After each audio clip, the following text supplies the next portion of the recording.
nyuma yo gupfusha abahungu be babiri biciwe ku rugamba akiri mu kiriyo mu cyunamo yari yatangije mu gihugu cyose cyari kumara iminsi 14, umwami Midari yamenye andi makuru yamuteye guhangayika, umutima ukamurya cyane. Icyizere yarasigaranye cyari gitakaye burundu kuko umukobwa we yari yaratewe inda kandi yarifuzaga kuzamushyingira umuhungu w'umwami Kandama.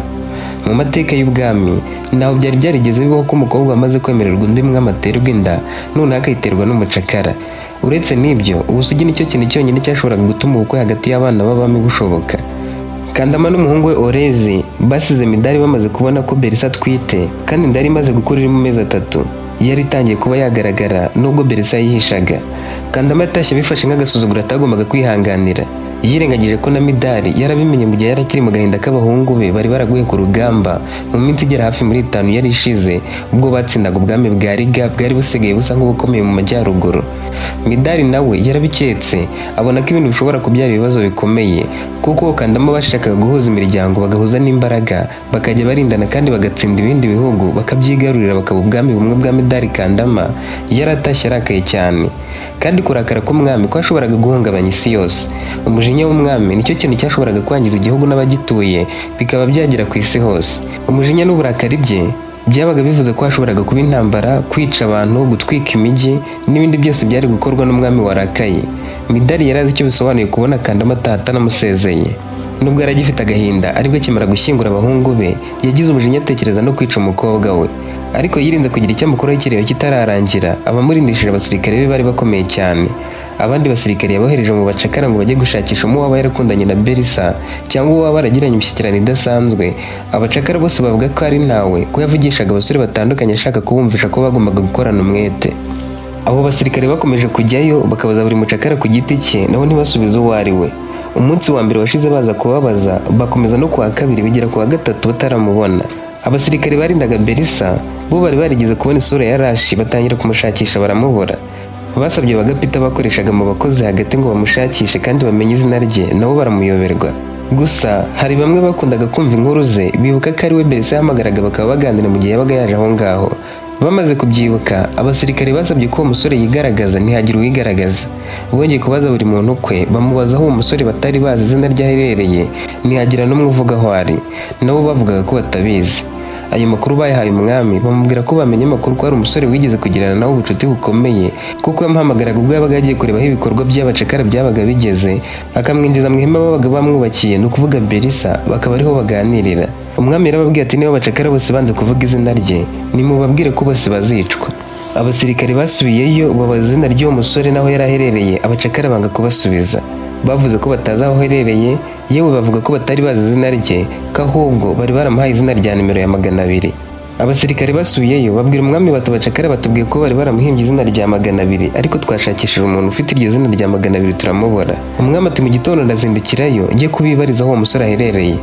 Mube mugiye musaka aho barara mushakisha ahantu hose wenda mwamubona. Nibyanga mu gitondo ndahagarika imirimo y'ubwubatsi bari gukora babanze kumbwira aho ari. Muri icyo gihe abasirikare bakomezaga kujyayo, Midari yari yaririnze kongera kuvugana na Berisa. Yari yaramurindishije abasirikare 4 aho agiye hose bakaba bamuri iruhande nabo batamuvugisha bari ku mujinya ukomeye. Yariraga mu cyumba cye yakendera kujya ku bwiherero nabwo bakamuherekeza. Nta handi hantu na hamwe yari yemerewe kujya. Mu mutima aribazaga ati se data azankorera iki? Azanyica byanga bikunda, ndabona atazigera ababarira n'umwana ntwite. Ariko byambabaza ndamutse mpfuye Rashi ntazigera bimenya.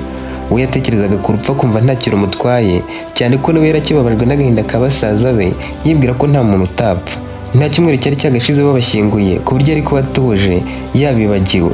Yararaga arira akirirwa arira yumva ko ubuzima ntacyo bumaze.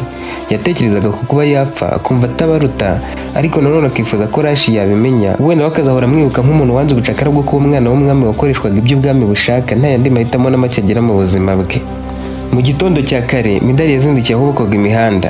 Abacakara bose bicajwe ahantu hasaga nko mu kibuga ari hagari ukuntu.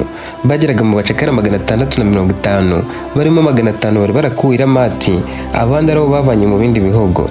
Suko ari abo bacakara bonyine Midari yari afite mu gihugu hose, ahubwo abo bari bashinzwe kubaka imihanda gusa. Aho umuhanda wari ugeze muri iyo minsi nta bantu benshi bari bahatuye. bicaye mu murima uri hafi aho warakudutse harasigaye itaka gusa kubera ko ku munsi wo kuruhuka wa 11 dore ko bakoraga mu minsi 10 bakaruhuka umwe ariho bahuriraga bakahambariza imana zabo bakanahakinira imikino itandukanye. Umwami yarahageze asaba ko umusore winjiranye n'umukobwa we mu ihema inshuro zirenze imwe yigaragaza. Bamwe bamubwira ko batamuzi kandi bavugaga ukuri kuko abantu bagera muri 650 bari benshi cyane byo kuba hari kuba umuntu umwe bose bari kuba bazi. Abari bamuzi bari benshi ariko ntibari bose.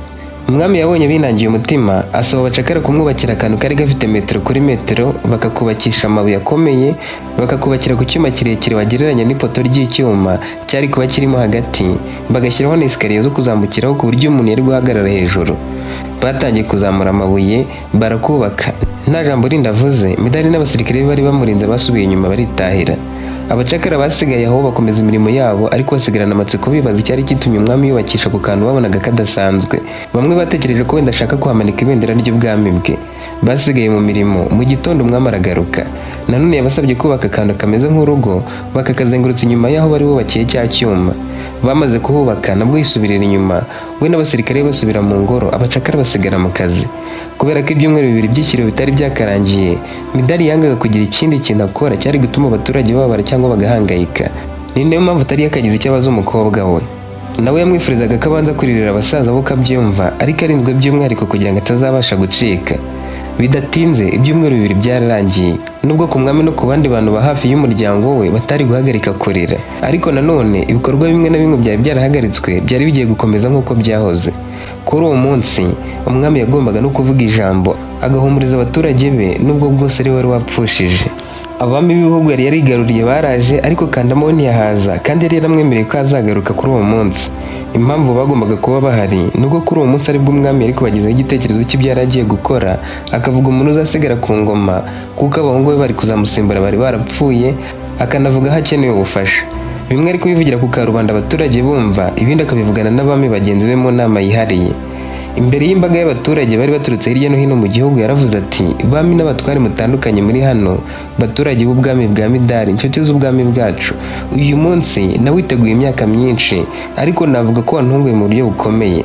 Nari nzi ko igihe kizagira ngatsinda ubwami bwose bwo mu majyaruguru, ariko sinari nzi ko buzagera mfite agahinda gakomeye nka gutya. Sinigeze ntekereza ko uzaba wuzuyemo ibyishimo n'agahinda bingana bitya. Mu by'ukuri twatsinze intambara, Riga wari warigize akaha kajya he, ubu tuvugane yaratsinzwe. Abaturage b'Iriga barayobotse, imbibi zacu zaragutse kandi amahoro yabonetse ku butaka bwari bwarigometse ku bwami bwacu bukomeye. Ariko nta ntsinzi y'intambara idasiga ibikomere, byaba ibigaragara n'ibitagaragara. Hari abaciwe amaguru, hari abaciwe amaboko, hari abakomerekejwe hafi gupfa n'abandi bateye ubwenge kubera urugamba rutari rworoshye. Hapfuye abasirikare batari bake. Singiye gukoresha imvugo y'abandi bami batavuga ko bakozwemo mu buryo bukomeye. Ni nayo mpamvu y'iyi minsi igihugu cyose ndetse n'inshuti zacu mu mpande z'isi twari turi mu cyunamo cy'abahungu banjye babiri, ndetse kikaba icyunamo kuri buri muryango wabuze abawo baguye ku rugamba. Ni benshi cyane sinababara ngo mbarangize. Abahungu banjye bombi barapfuye baguye ku rugamba twatsinzemo Riga. Nubwo bari intwari, batsindaga abagabo barenga 300 ari babiri mu gihe gito, urugamba ntirwababereye rwiza. Icyo nishimira nuko bagiye nk'intwari bakarwanirira ubwami bwa Midari nk'abari kuzaburagwa, ariko bakaba barabusize mu maboko yacu twese. Bitanze nk'abakunzi b'igihugu kubera twebwe. Ntibari abasirikare gusa, bari abayobozi, bari ibyiringiro by'ubwami, kuko umwe muri bo nanjye nari nakamenya uwo ari we, yari kuzaba umwami wanyu nyuma yanjye. Impamvu mpamye ko nanjye ntari muzi ni ebyiri. Iya mbere ni uko urupfu rudateguza kandi rugatwara uwo rushaka. Umukuru niwe ugenewe kuba umwami, ibyo ahantu hose barabizi. Ariko iyo umuhungu mukuru apfuye umwami akiriho, murumuna we niwe uhabwa ayo mahirwe. Ikibazo ni uko bose bapfiriye rimwe. Impamvu ya kabiri ni uko abana banjye narababwiye ko ari kuzaba umwami, byari kuzamusaba kugira ibigwi biruta iby'undi. Bose basabwaga kwitwara neza ku rugamba, uwari kuzagira intsinzi cyane kandi agakundwa n'abaturage akazaba umwami. Ni nayo mpamvu hari bageze ku rwego rwo kuba abasirikare ba mbere bakomeye bigeze kubaho mu bwami bwanjye, kuko barwaniraga uwo mwanya wari kuzansimbura. Ndashimira buri mwami, buri mutware na buri muturage wese uri hano waje kubana natwe uyu munsi. Ariko sinabura kuvuga ku kutaboneka kwa Kandama. Yari yarambwiye ko azaba ari hano, none ntiyagaragaye. Ibyo nibuze impamvu yabyo, ariko nzi neza ko nawe ameze neza kandi ko ashyigikiye ubwami bwacu. Mu gihe cyo gushyingura yarahari kandi nizeye ko azakomeza kuhaba. Impamvu muvuzeho ni uko hari ibibazo byinshi mutegerejeho igisubizo, kandi nk'umwe mu bami bakomeye yarakwiriye kumva imyanzuro yanjye akanangira inama. Mpagaze hano ngo mbasubize ibyo bibazo nubwo mutagiye kongera kubibaza. iyo bari kuzasimbura umwami baguye ku rugamba, igihugu gisigara mu gahinda ariko ntigisigara mu gihirahiro. Murabizi neza ko nta mugabo ucura imbyaro, birashoboka ko nabyara umwana w'umuhungu akaba ariwe uzansimbura, nubwo namubyarana n'umwamikazi wanjye nkunda kuko batagifite ubushobozi bwo kubyara. Icyo mvuga muracyumva. Ntimpangayikishwe n'umuntu uzansimbura kuko azaboneka kandi azaba ari intwari. Mu gihe kiri imbere nzongera mbatumire mbatangariza umwanzuro wa nyuma nzaba narafashe. Uyu munsi wari ukubabwira ko mbashimira kubwo kuba mwaratubaye hafi muri ibi bihe bitoroshye kandi mukaba mukomeje kutuba hafi. Yirinze kuvuga ku bibazo umukobwa we yari yaramuteje byo gutwara inda. Umutima we uhangayitse kurushaho kuko yatekerezaga ko Kandama ashobora kuba yari ari gutegura ikintu kitari cyiza. Nubwo yari yaratashye arakaye, yagombaga kugaruka bakaganira bakareba uko bari gukemura icyo kibazo cy'uko umukobwa ari kuzamushyingira yari yaratwaye inda mu mahoro. Inama ari kumuhuza n'abami n'abajyanama be yarayihagaritse kuko kuba Kandama atarahari byari biteye ubwoba. Ahubwo yasabye abasirikare be kwitegura acura izindi ntwaro kugira ngo nihagira ikiba gitunguranye azaba yiteguye guhangana. Ariko nanone yakomeje umugambi wo gushakisha umucakara waba wararyamanye n'umukobwa we. Abandi bami bamaze kugenda, Midari yegereye umukobwa watuje cyane aramubaza ati ninde waguteye inda? Berisa yanze gusubiza. Saramubwira ati mwana wanjye sinkibabajwe nuko watwaye inda kuko ubu nkomeje kubabazwa nabyo naba ndi kwiyongerera ibibazo. Urupfu rw'abahungu banjye rurahagije ngo mbabare, singiye kubabazwa n'iyo nda. Twakabaye twarayikuyemo ariko ishobora kuguhitana kandi sinifuza kwikora mu nda muri ubwo buryo. Ubu ni wowe uriho mu isi yose usigaranye amaraso yanjye.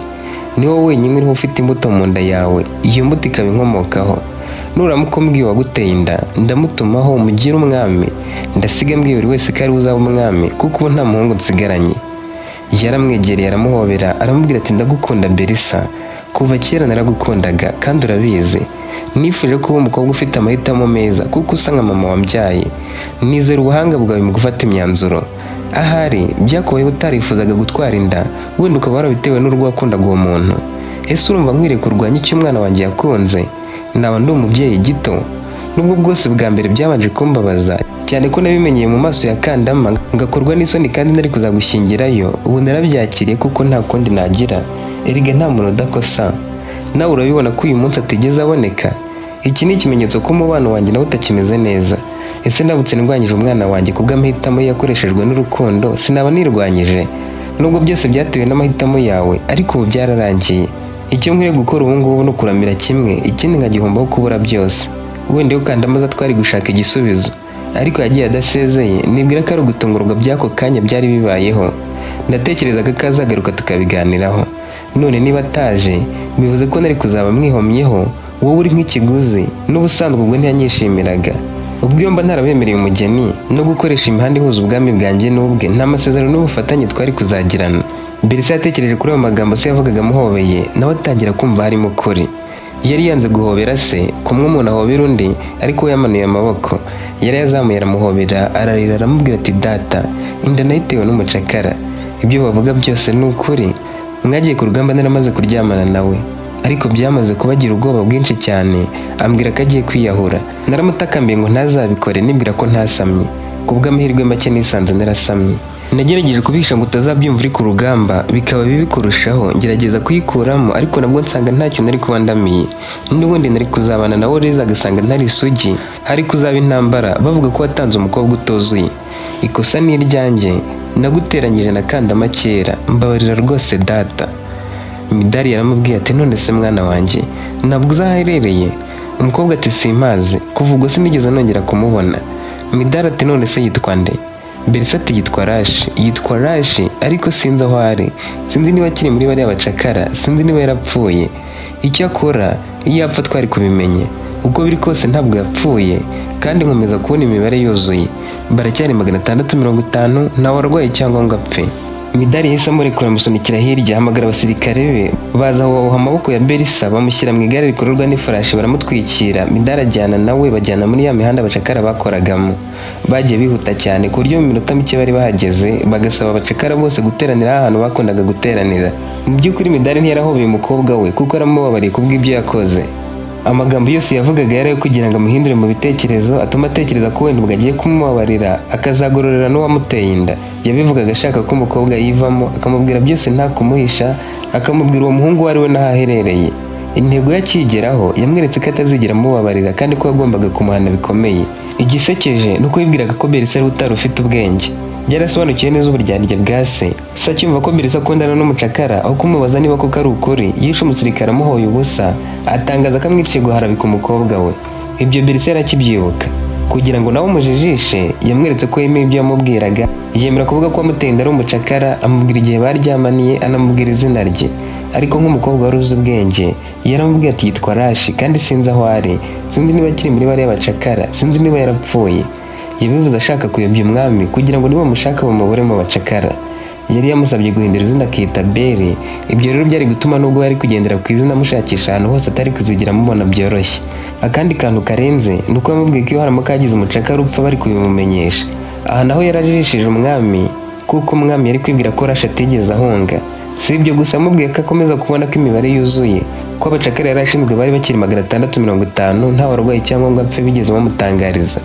Kuri iyi ngingo yarashaka ko umwami yumva ko nta handi yari gushakira Rashi.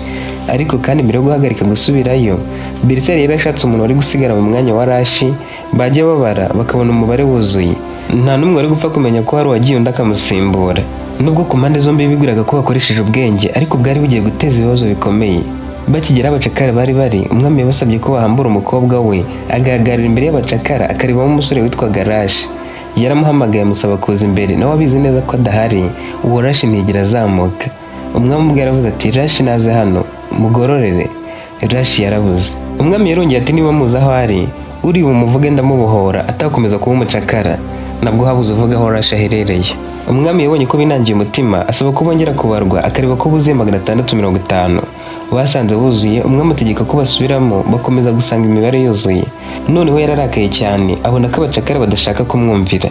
N'ubundi yarazi ko yabakuye mu bihugu byabo mu buryo bubabaje, abanje kubicira imiryango. Kubera agahinda rero atewe no kubura abahungu be, nuko yabigenje yihorera ku basirikare bariga bari bamanitse amaboko, ndetse akica n'abasirikare be barwaniraga iruhande rw'abahungu be. Yiyumvishaga neza umujinya w'abacakara bari bamufitiye, kuko we yari yararimbiye imiryango yabo hafi ya yose. Ariko noneho yafashe umwanzuro. Yasabye abacakara be kuzana ibiti bikomeye bakabikikiza iruhande rwa cya gipoto bari bahagaritse. Ahamagara umusore yabonaga imbere ye, ari muremure afite isura nziza mu bigaragara, afite n'ibigango. Asaba ko ahagarara hejuru y'aho bari bubatse kuri cya gipoto, ategeka umusirikare we ko bamuzirikishiriza iminyururu. Yihuse yarabikoze, hanyuma bafata amavuta basuka muri bya biti, barangije bashyiramo umuriro. Yarasakuje cyane, abandi bacakara imitima ibavamo. Kubera ko yaraziritse ku ipoto, umuriro watangiye gufatwa mu biti byari byasutswemo amavuta, uhita urushaho kuba mwinshi urihuta kandi ugira ubushyuhe buhanitse. Mu masegonda atagera ku 10 watangiye gufata imyenda. Umusore yagize ubwoba bwinshi, akomeza gutabaza, agenda azenguruka uko ashoboye mu minyururu, ariko ntibyari gushoboka ko ahikura. Abandi bacakara umutima warawariye cyane, barahungabana bidasanzwe. Kubera ko bari barabanje kubaka akantu gafite metero kuri metero, kari karekare ku buryo bose bari bamwitegeye neza cyane. Berisa nawe agahinda karamwishe, atangira kurira, ariko nta jambo yari yemerewe kuvuga, kandi niwe ari intandaro yabyo. Uruhu rw'umusore rwatangiye kugenda rushya buhoro buhoro, kuko imyenda yari yambaye iyo yamaze gushya, aho ihiye hagakurikiraho uruhu. Yarakiri muzima ari gutitira, amarira nayo yenda kumushiramo, yabize ibyuya byinshi, umuriro nawe ukomeza kumufata. Mu minota itageze kuri 2, umuriro wari umaze kugera ku mubiri wose. Kubera ko umubiri wari wamaze kugira ihungabana rikomeye, uruhu rwangiritse vuba, rurashye kugeza atobotse. Abacakara bari bifashe mu maso, abasirikare nabo bagizemo ubwoba. Berisa we yakutse umutima ari kuhagera cyane. Nibe n'abandi bantu bari barishwe n'inkota, imyambi n'amacumu ntibagaragurike cyane, ariko nibwo bari biboneye umuntu wishwe muri ubwo buryo ukuntu abanza kugaragurika. Abandi bose yari yarishe nabi, nabo yakuragaho uruhari bazima, akabanogoramo amaso kandi akabakuramo inzara, ariko babaga ari abami cyangwa abandi basirikare bo mu banzi, kandi yabaga yabateye ibyuma batagifite imbaraga zo kwinyagambura cyane, nubwo babaga bakiri bazima. Berisa yatekereje ko nawe yari gupfa urwo rupfu rw'agashinyaguro, abura icyo gukora ngo abuze se kwica inzirakarengane, kandi we nyir'amakosa ahari. N'abandi bacakara batangiye gutitira, baribwira bati uko biri kose uyu munsi twese baradutwika. Bateye induru, umwami avuga asakuza cyane ko yongera kubona bumbuye umunwa nawe aramutwika. Iryo jambo ry'uko bari gusakuza bari kumutwika nawe ryari risobanuye ko ubwo bari gutwika uwo nguwo gusa. Ubwo kandi niko umusore yarakomeje gushya. Kubera ko umuriro wari mwinshi, yaragiye arashirira, ahindura isura, atangira kubyimba ibice byo kunda. Mu gihe cy'iminota 5 yarakiri muzima atarapfa neza, ariko kumva ububabare bitangira kugabanuka kubera guta ubwenge. Amatwi yarahiye, amaso arasohoka bitewe n'urumuri rwinshi. Amatwi yarahiye, amaso arasohoka bitewe n'umuriro n'umwotsi wavaga muri ibyo biti. Yarahiye ageze amaso araturika. mu minota 10 bitewe n'uburyo umuriro wari ukaze. Ubuhumekero bwarangiritse kubera ko yahumekaga umwuka wuzuye umwotsi mwinshi akongeraho n'ubushyuhe bwinshi. Imihogo yarahiye, ibihaha birahagarara, atangira gucika intege, yahumeka gake cyane, umutima utangira kugenda buhoro kuko byari bigeze aho amaraso ataragishobora kugera aho agomba kugera. Hagati y'iminota 10 na 15 aho byari bigeze, umubiri wari wananiwe guhangana.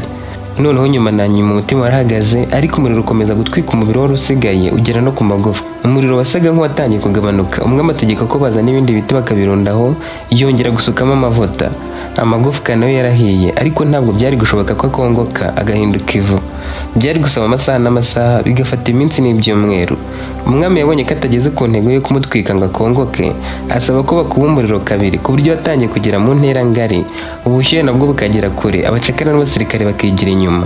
Abacakara bari bahagaritse kurira ku itegeko, amarira yashize cyane ko batari babyemerewe na gake, kandi bari kubikora ngo bari kumutwika.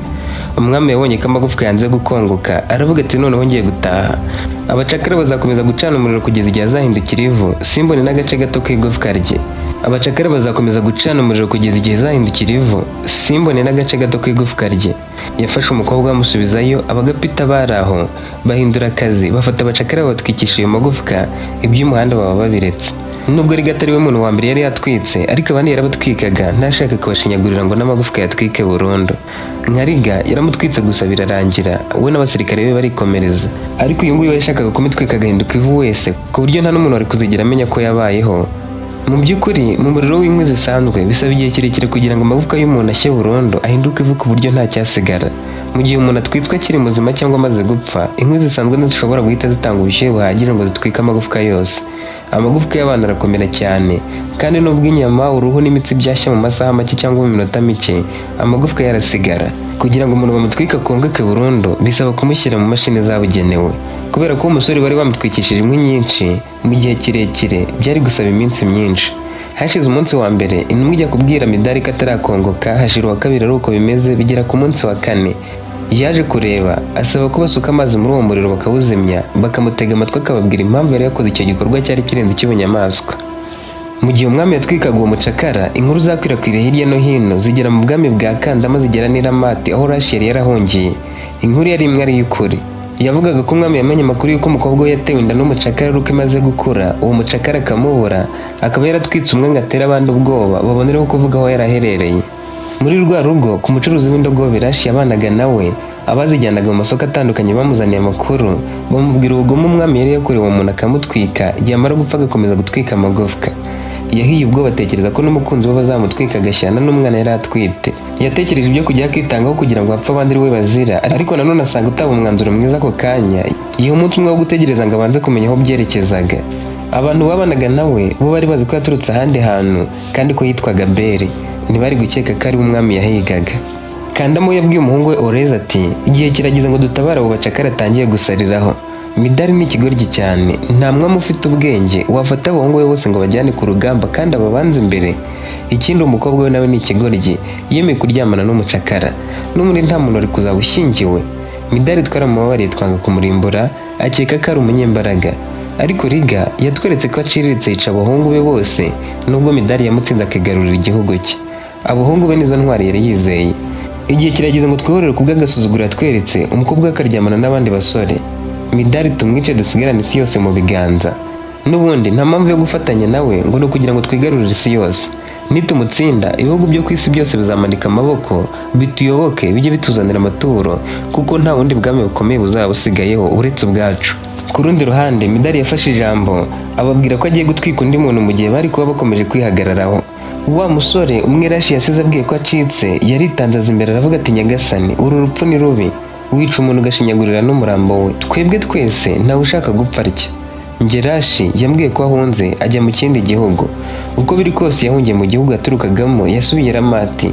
Midari yabitekerejeho ariko yanga kubyemera, aribaza ati, ni gute mwambukira 650 se? Undi yaba yaravuye he? Umusore ati, yarazi ubwenge, ni nacyo umukobwa we yamukundiye. Wenda hari afite uko yabigenje. Midari yahise atuma ku bami bose yari yaratsinze, ahereye ku wari uyoboye Ramati amubwira ko agomba kurara abonye umusore witwa Rashi. Baramuhize baramubura. Rashi yari yariyise Beri, basanga uwo muntu witwa Rashi nta hantu namwe azwi Ramati. Abari bamuzi mu barokotse bavuze ko batazi niba akiriho, niba yararokotse intambara. kubw'amahirwe nta wigeze avuga ko umubyeyi we yari akiriho. Beri nawe iyo nkuru yamugezeho yewe kumubaza niba atazi uwo bahigaga, ababwira ko atamuzi. Bamubajije aho akomoka arababwira, ariko ababwira ahandi, anababwira ko yitwa Beri. Baramwizera cyane dore ko yari yaranze kogosha umusatsi nk'abantu baho. Iramati batumyeho imidari batangaza ko babuze uwo muntu witwa Rashi. Kugira ngo byorohe, Midari yavuze ko yaragiye gutwika abacakara bose kuzageza atwikiyemo Rashi. Impamvu yanze kugorana agategeko ko bakomeza gushakisha Rashi ni uko imibare yari icyuzuye, abantu bakiri 650, uretse ko bari basigaye 649 ko kumwe yari yamutwitse, akibaza uko yaba yaracitse akabiburira igisubizo. Aho yabaga ari hose, Berisa yabaga muri iruhande yitegereza ibyo yakoraga byose kugira ngo amutere ubwoba, kugira ngo arebe ko yagira ubwoba wenda akamugaragaza. Niyo mpamvu yabanje gutoranyamo abasore yabonaga ko umukobwa yashegera. Noneho inkuru zagize ahantu hose ko Midari agiye gutwika abacakara bose kubera ikosa ry'umwe yari yayobewe, wari wararyamanye n'umukobwa we akamutera inda. Yarengejeho ko namara kubatwika aribwo azatwika n'umukobwa we yibyariye kugira ngo ace agasuzuguro. Rashi nawe yarabyumvise, aribwira ataho kugira ngo bakomeze kwica inzirakarengane bazanice Berisa, reka ngende nitange banyice wenda abandi bababarira. Gusa niyumvishaga ko ari umwanzuro mwiza. Yagiye ku musirikare wari uhagarariye wo muri ako gace amubwira ukuri kose. Yamusabye kumutwara mu igare rikururwa n'ifarashi akamugezayo bataratangira gutwika abandi bantu, akitanga wenda akareba uko bababarirwa. Uwo musirikare yabyumvise vuba, yumva harimo ishema ko bazamugororera kubwo kuba amujyanyeyo. Yihuse amushyira mu igare, ashaka n'abasirikare bo kumuherekeza, yirukaga n'imidari. Umwami Midari yafashe abacakara 3 b'abasore arabahambiranya abashyira kuri rya poto, ariko se wabyikoreraga ahubwo ari umusirikare wamufashaga. Yatinze kubatwika ariko baza niba koko Rashi adahari. Mu gihe bari batangiye kuzana ibiti, wa musirikare mukuru ndetse n'abari bamerekeje barahingutse. Baje basakuza cyane bavuga ko bavuye Iramati bazanye Rashi. Umwami yamwenyuyeho areba inyuma ngo yumve neza ibyo abasirikare bazaga bavuga. Ku mugaragaro Rashi yarigaragaje ababwira ko ari we wateye umukobwa w'umwami inda. Berisa aramubonye, umutima urasimbuka, agira ibyishimo bivanze n'agahinda, agira icyizere kivanzemo ubwoba, mureba mu maso aramwenyura, amarira amanuka ku matama. Midari yasetsemo aramufata amujyana ibwami atanashimiye uwo musirikare wari umuzanye. Abacakara basigaye bishimye, Rashi bamufata nk'intwari kuko ari yemeye kubitangira. Yega amakosa yaraye, ariko kuko bari baramubuze baramushakiye ahantu hose, iyo abishaka ntiyari kwigaragaza, kandi nta kabuza bari kubica bakabamara wagakomeza kwiberaho. Midari nawe nta mikino yagiraga, yari kubica uko bari basigaye 649. Akibona Rashi yatekereje kumutwika, yumva bitaba bihagije. Yabuze urupfu yamuhara rw'agashinyaguro, abanza kumujyana iwe ngo anamuganirize yumve kandi arebe icyaba cyaratumye umukobwa wamukunda. Yifuzaga kuzamwica gahoro gahoro, akajya mukata urutoki ku wa mbere, ku wa kabiri akamukata ino, gutyo kuzagira amumazamo umwuka. Abacakara basabwe gusubira mu mirimo yabo. Babandi 3 nabo barababariwe cyane ko batari bagacanye umuriro ngo babatwike. Kandama yumvise ayo makuru ko umucakara wateye inda yavuye mu buhungiro akizana, yumva ashaka kumureba ari muzima, akareba umusore wabashije guhagarika amasezerano bari baragiranye mu myaka myinshi yo kuzahana ubukono mu kazana. Kugira ngo arusheho gufatisha Midari abone nuko amutera yitonze, yamutumyeho intumwa. Iyo ntumwa yaraje mubwira ko Kandama asaba imbabazi kubwo kuba atarabashije kuboneka ku munsi wo gusoza ikiriyo no kurangiza icyunamo ku rwego rw'igihugu, kandi kari mu nzira aje kwisobanura no kureba uwo musore wari waratinyutse gutuma ubukwe bw'abana babo buhagarara burundu. Midari yumvise ko Kandama kimutekerezaho, amenyesha abasirikare bose ko hari amahoro asesuye hagati ye nawe kandi ko agiye kuza gusaba imbabazi. Ibyo byari bisobanuye ko ari kwinjira mu cyubahiro gikomeye. Kandama yaraje bafungura amarembo, ariko yarazanye n'ingabo nyinshi cyane bidasanzwe. Abasirikare bo ku marembo babanza kwibaza niba koko zari ingabo zimuherekeje gusa, barabiyoberwa. Ubundi yazanaga n'itsinda ry'abamurindaga gusa bamuri iruhande kandi ari bake, bagahita bakorana n'abandi babaga basanze mu gihugu mu bijyanye no kumurindira umutekano muri ako kanya. Icyo gihe bwari yakabije yazanye nyinshi cyane, zimwe zinjirana nawe mu mujyi, izindi zisigara inyuma. Kandama kinjira, intumwa zibanga zahise zijya kubwira Midari ko ibintu bidasanzwe kubera ubwinshi bw'ingabo zari zije ziherekeje Kandama. Midari wari uzi ubwinshi bw'ingabo z'ubusanzwe, yabwiye iyo ntumwa ati genda ubaturishe ubabwire ko Kandama afite ingabo nyinshi cyane, ko izo babonye ari nke kandi ko hari umuco wo kugendana n'ingabo zingana zityo.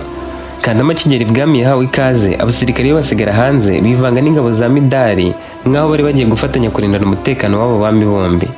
Kandama yinjiye amubwira ati ubu twamaze kuba bamwe mu bavandimwe wanjye Midari, dushaka twahindura ubwami bwacu ukaba Midari Kandama nk'uko twahoze tubirota, ahubwo tugirana amasezerano mbere ya byose tutaza kurangara tukabyibagirwa. Midari yarasetse arishima cyane, aramubwira ati ntusanzwe, ubushize wagiye utansezeye mbona ko umubano wacu urangiye, none ndumva wajuje, n'ukuri rwose biranshimishije. reka tubanze kukwakira unarebe umusore wazanye agatotsi mu masezerano yacu, umfashe no gutekereza ku cyo twamukorera. Niba koko waje ngo dusinyane amasezerano, nta kiradutangira, ahubwo twishime ko bw'ubwami butangiye bundi bushya. Midari Kandama aseka cyane yamusabye ko yazana Berisa akamusuhuza, aramubwira ati umukobwa wawe nubwo adutengushye ndacyamwikondera cyane, umubwira aza ndamutse. Numvise ko n'uwo musore umufite hano, niba utaramwica utaramuhungabanya nawe muzana ndamutse, ndebe uwo musore watinyutse abami bakomeye mu isi. Midari yatumye ko babazana bombi. Kandama akibona Rashi aramubaza ati ubwo uzi ibintu wangije uko bingana? Umuhungu wanjye yakundaga Berisa cyane, ari we nzozi ze, none warazangije. Kandama yahobeye Berisa aramubwira ati nahombye umukazana mwiza nkawe, ariko tuzakomeza gukorana kuko uri umunyabwenge. Gutwara inda ntabwo bikuraho ubwenge wahoranye. Midari yatangiye gutekereza ko ubwo Kandama ari kumucira isirika akwiriye kumubabarira. Kugeza ubwo Midari we ntiyari yakamenya icyo ari kuzahanisha umukobwa we, kandi urupfu ari kwica Rashi narwo yarakirutekerezaho atararubona neza. Yifuzaga kumwica urw'agashinyaguro ku buryo ari we muntu ari kuzaba yishe nabi kuva yatangira kwica. Berisa na Rashi babicaje aho, Kandama atangira kubaza Rashi ubuzima bwe bwose. Rashi nawe ntiyamubeshya, amubwiza ukuri, anamubwira uko byatangiye kugira ngo we na Berisa bisange bakundana. Kandama ajijisha yagaragaje ko abagiriye impuhwe, yegera Midari aramwongorera aramubwira ati aba bana baho umwanya baganire bwa nyuma, dusigare hano tubafatira umwanzuro. Niba warafashe umwanzuro wo kwica uriya musore, reka umukobwa baganire nawe bwa nyuma. Midari yarabyemeye, abasaba kujya mu kindi cyumba cyari mu nyubako yo hakurya. Abasirikare bari hanze ari benshi, ntabwo bari gutekereza ko bari gucika. Midari yibwiraga ko ari impuhwe n'urukundo Kandama yaramufitiye, ariko yaribeshyaga cyane. Barashi bamaze kugenda, Kandama yongera kumwegera nk'ugiye kumwongorera. Midari asa nk'uwatwawe agiye kumva icyo yaragiye kumubwira, ataracyumva Kandama yihusa amutera inkota mu ijosi ahagana ku rutugu arayihenengeza. Abasirikare bari hanze bumvise umwe mu bari mu nzu akoreye nk'uwaciraga amaraso, ndetse bumva ijwi ryo kugwa hasi. Ingabo za Midari zahise zinjira ngo zitabare, Kandama nazo azakiriza inkota. Noneho intambara yari itangiye ku mugaragaro. Kandama yari yitwaje ingabo nyinshi, ariko ntizari kurusha ubwinshi za Midari zabaga muri uwo mujyi. Ingabo za Midari zasaga n'izituje ariko zihagaze bwuma, zahise zitangira kurwana n'iza Kandama. Zaba izari imbere mu ngoro n'izari inyuma y'umujyi zakoranyemo abaturage bariruka, ingabo nazo ntizabarebera izuba. Mu gihe intambara yatangiraga guca ibintu hanze, Berisa wari usanzwe azi neza inyubako z'ibwami yahaye Rashi igitekerezo cy'uburyo bashoboraga kwihisha. Yamweretse imigozi yari imanitse mu gice cyo hejuru cy'icyumba, amusobanurira ko bayimanuye bashoboraga kwizamukiraho bakagera muri parafo. Icyo gice cyari hejuru y'icyumba cyari kimeze nk'igisenge cy'imbere cyubatse mu biti bikomeye bifashe ku nkuta. Iyo parafo yari yubatswe ku buryo yari ifite ahantu hato hafungurwa, ahantu hasaga nk'umupfundikizo. Niho bashoboye kunyura bahungira mu gisenge cy'inyubako. Ingabo za Kandama zatsinzwe n'iza Midari zazirushaga ubwinshi, birangiriza isigaye zimanitse amaboko. N'urugamba rwamaze amasaha agera kuri 7. Batangiye kurwana ari ku manywa, bagera nijoro bakirwana, bagira ubwo banesha ingabo za Kandama burundu. Ingabo za Midari zanze gutuza, zituma ingabo zose zo mu gihugu, zimwe zisigara zirinze igihugu, izindi zikomeza mu gihugu cya Kandama nyirizina. Naho batsinda zari zarasigayeyo harimo n'umuhungu wa Kandama ari we Orezi. Abacakara barabyishimiye bamenye ko Rashi mugenzi wabo na Berisa barokotse. Icyari kigiye gukurikiraho mu bwami bwa Midari kwari ukureba wari kuba umwami mu cyimbo cya se.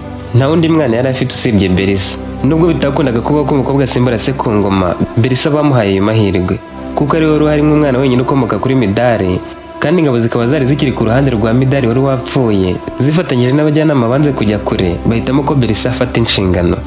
Ubwenge bwe bari babuze kuva akiri muto, bari bazi neza ko yagiraga umumaro mu nama zikomeye, rimwe na rimwe ibitekerezo bye bigakundwa kurusha ibyasi.